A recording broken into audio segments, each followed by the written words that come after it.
پڑھیے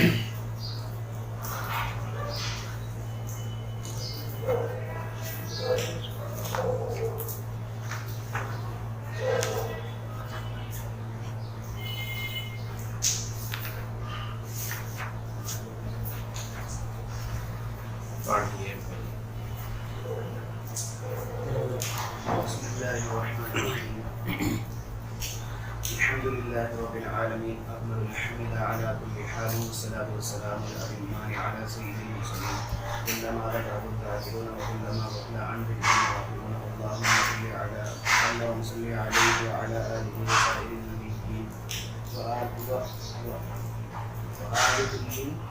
وسائر الصالحين نهاية ما ينبغي أن يسأل السائل.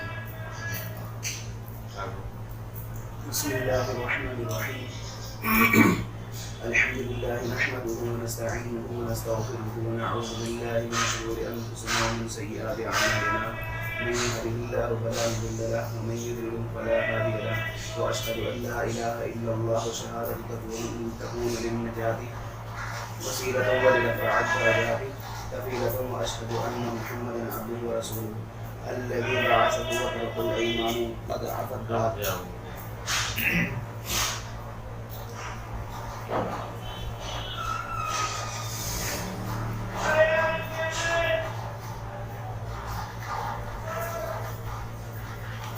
دیکھیے کل آپ کو بتایا تھا حدیث پاک کی تعلیم یہ ہے کہ ہر کام کی ابتدا اللہ کے نام سے ہونی چاہیے. اسی لیے تمام مصنفین اپنی کتابوں کو بسم اللہ اور الحمدللہ سے شروع فرماتے ہیں. صاحب مشکات رحمۃ اللہ علیہ نے بھی اسی کے مطابق اپنی کتاب کو بسم اللہ اور حمد سے شروع کی. پہلا جملہ ہے الحمدللہ، تمام تعریفیں اللہ کے لیے. یعنی حقیقت کے اعتبار سے اگر تعریف کا کوئی مستحق ہے تو وہ آپ کی ذات گرامی ہے. اس لیے کہ تعریف کا استحقاق ہوتا ہے کمال کی بنیاد پر، اور کمالات سب کے سب اللہ کے لیے. اللہ کے علاوہ اس کی مخلوق میں جو کمالات نظر آتے ہیں تو وہ کمالات بھی در حقیقت اللہ کے ہی کمالات کا برتو ہے. مخلوقات کا اس میں کوئی کمال نہیں ہے.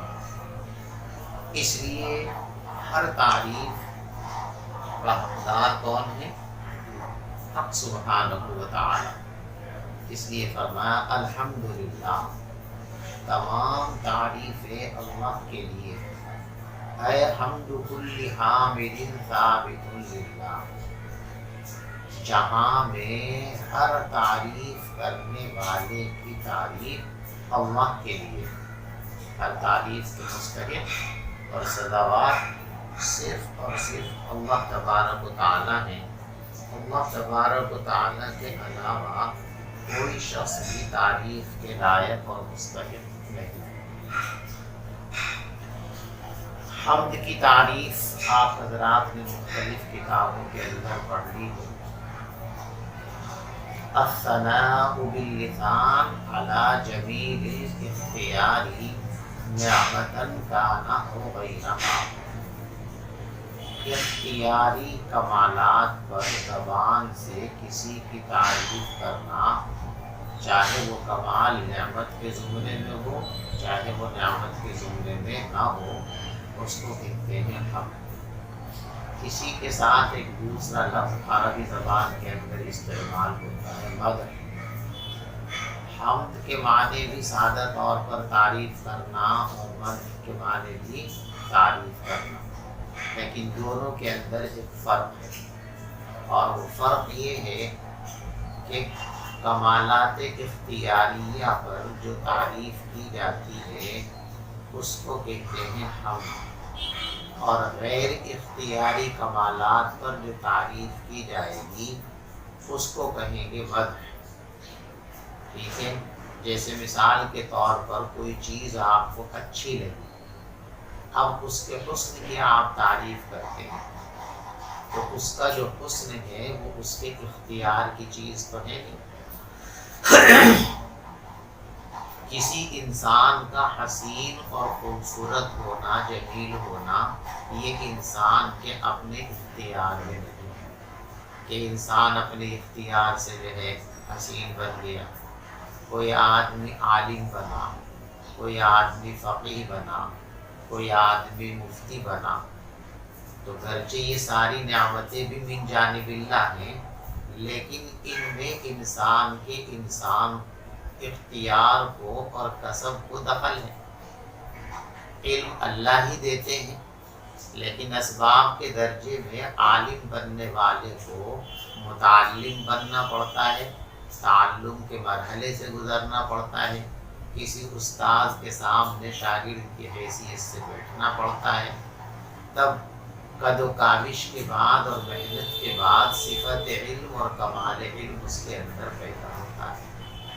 لیکن ایک آدمی کی آنکھیں بہت اچھی ہیں، ایک آدمی کا چہرہ بہت اچھا ہے، ایک آدمی کا قد و قامت بہت پسندیدہ ہے، تو اس میں اس کے قسم کا اور اختیار کا کوئی دخل نہیں ہے۔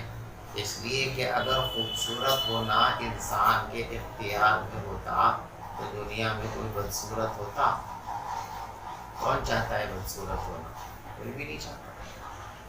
تو اب مثال کے طور پر ہم یوں کہیں کہ زید بہت حسین ہے، راشد بڑا خوبصورت ہے، ساجد بڑا حسین و جمیل ہے، تو اس کو حمد نہیں کہیں گے، اس کو مدح کہیں گے، اس لیے کہ یہ خوبصورتی اور یہ حسن و جمال یہ کمال تو ہے، لیکن کمال غیر اختیاری، یعنی صاحب کمال کے اختیار کو، اس کی قد و کاوش کو، محنتوں کو اور کسب کو اس کے پانے میں کوئی دخل نہیں ہے۔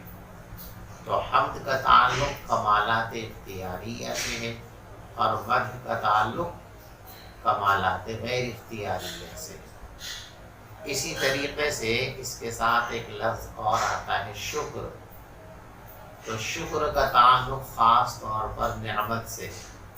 کسی کی نعمت ہم کو ملی، کسی کی طرف سے ہم پر احسان ہوا، کسی نے ہمارے ساتھ نوال کا معاملہ کیا، عطا کا معاملہ کیا، اس پر ہم اس کے لیے رطب اللسان ہوئے اس کی تعریف میں، تو اس کو شکر کہتے ہیں۔ بہرحال الحمدللہ کہہ کر اللہ کی حمد و ثنا کو بیان کیا گیا۔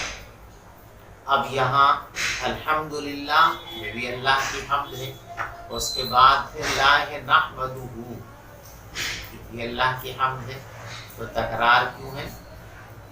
الحمدللہ کے اندر جو ہے یہاں نسبت اپنی طرف نہیں ہے، تو نحمدہ لا کر اپنے آپ کو بھی اس زمرے میں شامل کرنا ہے کہ دنیا میں جہاں بھی تعریف ہوتی ہے، جتنے تعریف کرنے والے ہیں سب کی تعریف اللہ کے لیے ہے، اور ہم خود کو بھی اس زمرے میں شامل کرتے ہیں، حامدین کے زمرے میں، اس لیے فرمایا نحمدہ، ہم بھی اس کی تعریف کرتے ہیں، نحمدہ ہم اللہ کی تعریف کرتے ہیں، اس کی حمد و ثنا کو بیان کرتے ہیں۔ یہاں مصنف علیہ الرحمہ نے مفرد کا صیغہ بولنے کے بجائے جمع کا صیغہ استعمال کیا تاکہ جملہ حاضرین اس کے اندر شریک و شامل ہو جائیں۔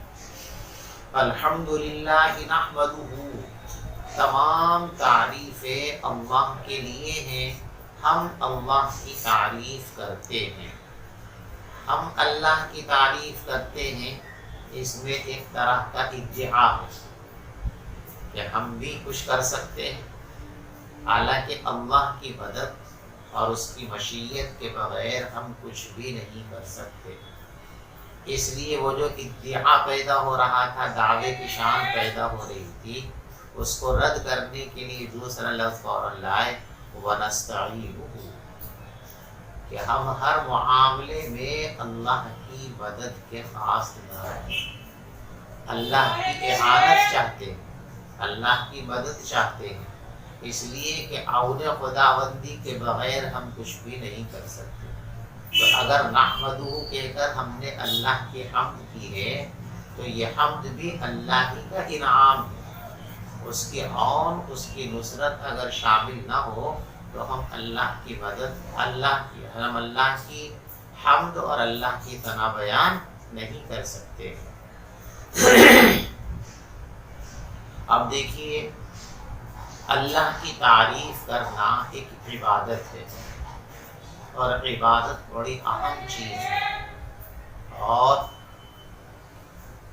اللہ کی عبادت کا جو حق ہے تو وہ کسی انسان سے ادا ہو ہی نہیں سکتا۔ حدیث پاک میں ہے اللہم لا احصی ثناء علیک انت کما اثنیت علی نفسک او کما قال۔ اے اللہ، میں آپ کی تعریف کا حق ادا نہیں کر سکتا۔ آپ کی صحیح اور اصل تعریف تو وہی ہے جو خود آپ نے اپنے لیے ارشاد فرمائی ہے۔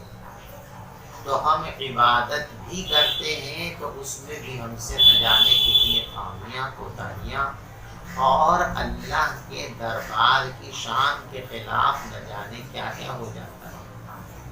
تو ہماری عبادتیں بھی گناہوں سے آلودہ، لغزشوں میں ملوث ہیں، اس لیے فوراً کہا وَنَسْتَغْفِرُهُ۔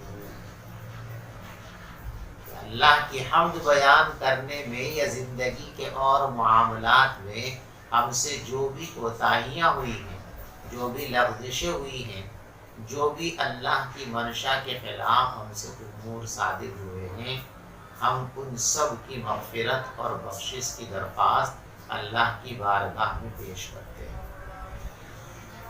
وَنَعُوذُ بِاللَّهِ مِن شُرُورِ أَنفُسِنَا وَمِن سَيِّئَاتِ أَعْمَالِنَا، اور ہم اللہ کی پناہ چاہتے ہیں اپنے نفسوں کی شرارتوں سے۔ دیکھو، ہمارے ساتھ شیطان تو لگا ہوا ہے ہی، جس کا مقصد یہ ہے کہ وہ ہمیں راہ راست سے بھٹکا دے اور غلط راہوں پر گامزن کر دے، اللہ سے رشتہ منقطع کرا دے۔ 24 گھنٹے، ہر لمحے، ہر آن شیطان ہمارے ساتھ یہ کام کرتا رہتا ہے۔ اللہ اس کے شر سے ہم سب کی حفاظت کرے۔ شیطان کے ساتھ ساتھ یہ تو خارجی دشمن ہے، ایک ہمارا داخلی دشمن بھی ہمارے ساتھ لگا ہوا ہے، جس کو نفس کہتے ہیں۔ نفس کا کام ہے ہر وقت برائیوں کی طرف مائل کرنا، اس کا کام ہی ہے۔ اسی لیے فرمایا گیا وَمَا أُبَرِّئُ نَفْسِي إِنَّ النَّفْسَ لَأَمَّارَةٌ بِالسُّوءِ۔ میں اپنے نفس کو گناہوں سے پاک قرار نہیں دے سکتا، میں اپنے نفس کے بارے میں اطمینان کا اظہار نہیں کر سکتا، اس لیے کہ نفس تو ہمیشہ برائی کا حکم کرتا ہے، برائی کی طرف مائل کرتا ہے، برائی کی رغبت پیدا کرتا ہے۔ تو شیطان خارجی دشمن ہے اور نفس ہمارے لیے داخلی خطرہ ہے۔ دونوں محاذ پر ہم کو لڑنا ہے، اور دونوں محاذ پر لڑنے کے لیے ہم کو اللہ تبارک و تعالیٰ کی نصرت اور مدد کی ضرورت ہے، اللہ کی پناہ کی ضرورت ہے۔ اللہ جب اپنی پناہ میں لے لیتے ہیں تو شیطان بھی ناکام ہو جاتا ہے، اور اسی طریقے سے نفس کی شرارتوں سے بھی حفاظت ہو جاتی ہے۔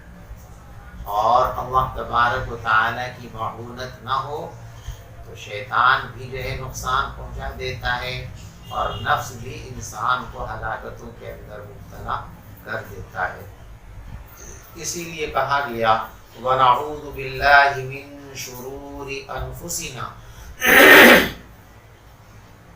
اور ہم اللہ کی پناہ چاہتے ہیں اپنے نفسوں کی شرارتوں سے، وَمِن سَيِّئَاتِ أَعْمَالِنَا، اور اپنے برے اعمال کی نحوست سے۔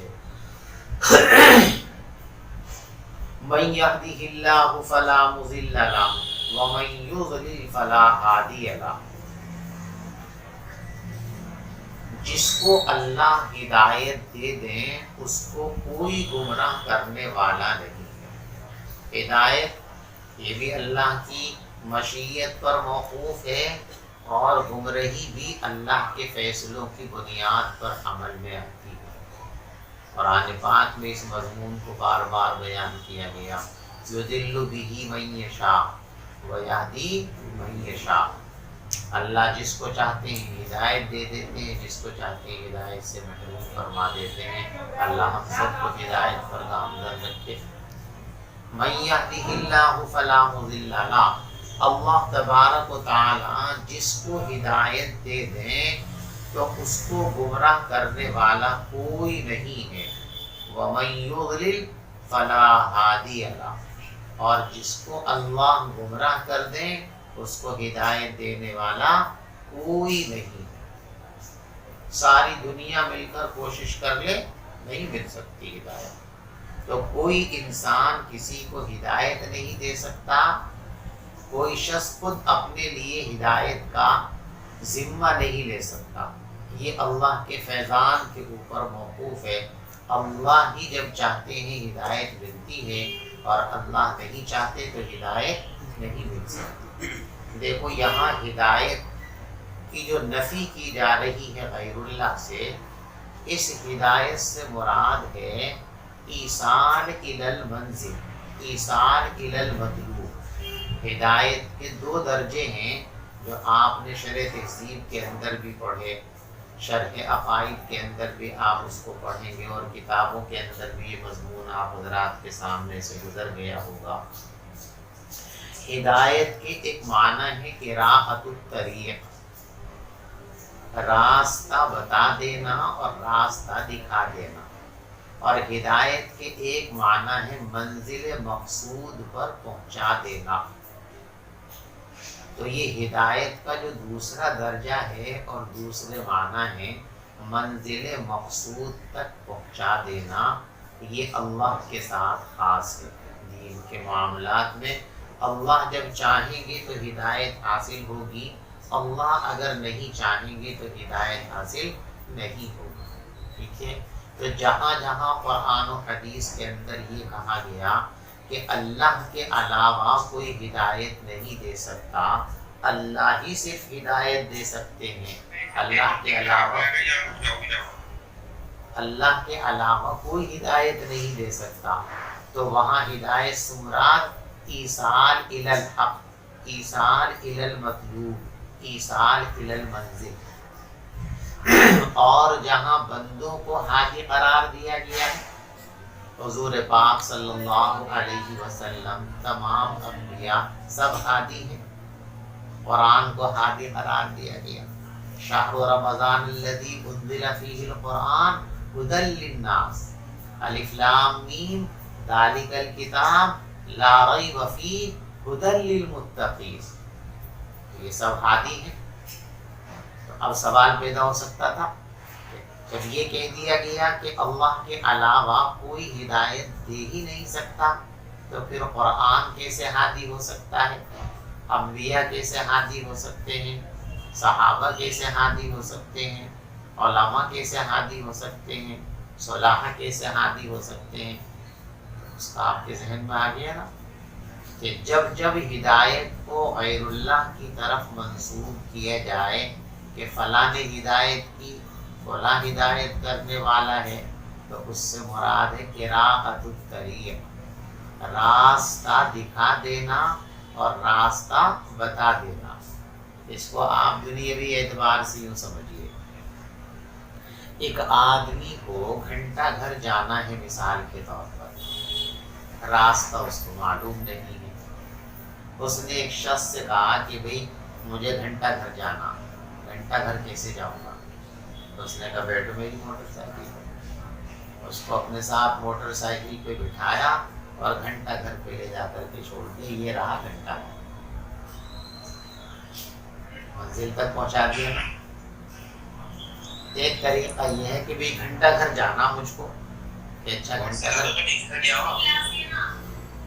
گھر جانا آپ کو، بھئی یہاں نہیں جانا ہے، دیکھو یہاں سے آپ یہ سڑک جا رہی ہے نا، آپ سیدھے چلے جائیے اور 50 قدم چلنے کے بعد آپ داہنی طرف کو مڑ جائیے۔ اور پھر 10 قدم چلنے کے بعد بائیں طرف مڑ جائیے تو پھر سیدھے چلتے رہیے، سامنے گھنٹہ گھر آ جائے گا۔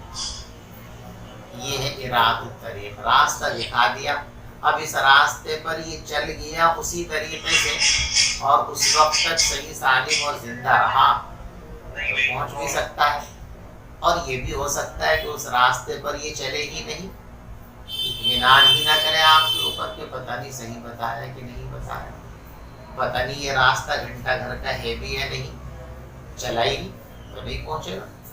تو ہادی نے تو اپنا کام کر دیا، راستہ دکھا دیا، لیکن منزل پر پہنچ جانے کی کوئی ضمانت؟ یہ بھی ہو سکتا ہے کہ یہ چلے ہی نہیں اس راستے پہ، جیسے نبی پاک صلی اللہ علیہ وسلم نے اور انبیاء نے ساری خلقت کو راستہ دکھایا، لیکن لاکھوں کروڑوں اربوں انسان وہ ہیں جنہوں نے اس راستے پر یقین ہی نہیں کیا اور راستے کو اختیار ہی نہیں کیا، اس راستے پر چلنے کی کوشش ہی نہیں کی، اس لیے کہ اس راستے کا پہلا زینہ، اس راستے کا پہلا قدم ہے لا الہ الا اللہ محمد الرسول اللہ، اور اس کو انہوں نے تسلیم ہی نہیں کیا۔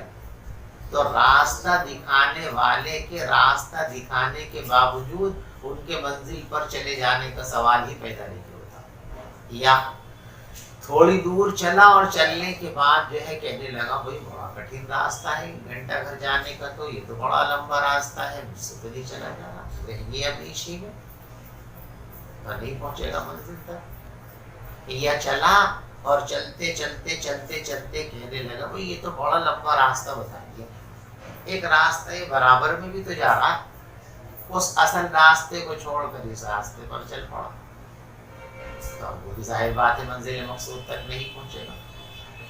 تو جہاں جہاں تو قراءۃ الطریق کے نتیجے میں یہ بھی ممکن ہے کہ وصول الی المنزل ہو جائے، اور یہ بھی ممکن ہے کہ وصول الی الغایہ نہ ہو، وصول الی المنزل نہ ہو، لیکن وصول الی المنزل کر دیا ہادی نے تو وہ پہنچ گیا، اس کے بھٹکنے کا اور ادھر ادھر جانے کا سوال ہی پیدا نہیں ہوتا ہے۔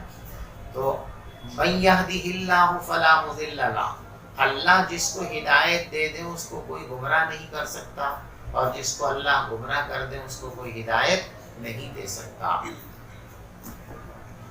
وَأَشْهَدُ أَن لَّا إِلَٰهَ إِلَّا اللَّهُ شَهَادَةً تَكُونُ لِلنَّجَاةِ وَسِيلَةً، اور میں گواہی دیتا ہوں اس بات کی کہ اللہ کے سوا کوئی معبود نہیں ہے، ایسی گواہی جو نجات کا وسیلہ ہے اور جنت میں درجات بلند ہونے کی ضمانت ہے۔ دیکھو یہاں ایک سوال چھوٹا سا یہ پیدا ہوتا ہے کہ اب تک جتنے جملے آئے ہیں نحمدہ ونستعینہ ونستغفرہ ونعوذ باللہ من شرور انفسنا، یہ سب جمع کے صیغے، یعنی یہاں صاحب کتاب نے اپنے ساتھ دوسروں کو بھی شریک رکھا، اور جب شہادت کا نمبر آیا تو دوسروں کو شریک نہیں کیا، خود اپنے بارے میں کہا اشہد ان لا الہ الا اللہ واشہد ان محمد رسول اللہ۔